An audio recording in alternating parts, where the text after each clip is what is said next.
The Red Nightcaps.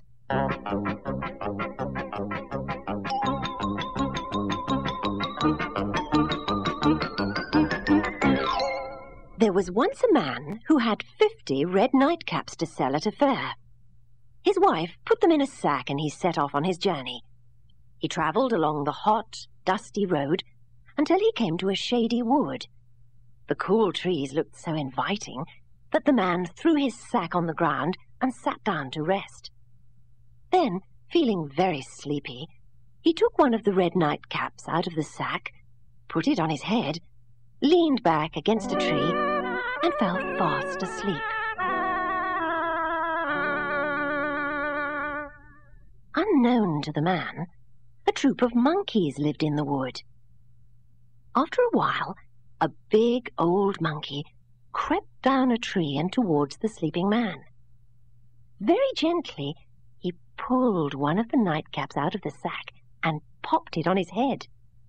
Then he ran back up to the top of the tree and sat there grinning. How monkeys love to copy people. Seeing what the old monkey had done, a young one came swinging down through the trees. He sneaked up to the man, took a nightcap, then ran up to the top of a tree. Then another monkey took a nightcap, then another, and another. Soon there were 49 monkeys, all sitting high in the trees, chattering and grinning at each other. And on every head was a new, bright red nightcap. The monkeys made such a noise that the man woke up and saw the empty sack in front of him. He was in despair. "Oh, what shall I do?" he cried. "What shall I do?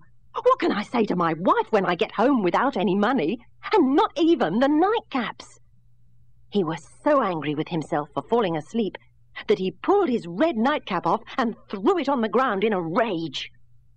The 49 monkeys, sitting high in the trees, all saw what the man had done. So, all at once, they pulled off their red nightcaps and threw them down on the ground too. The man just couldn't believe his good luck, but he was very, very pleased. He picked up the 50 red nightcaps, put them back into his sack, swung it over his shoulder, and set off through the woods to sell them at the fair.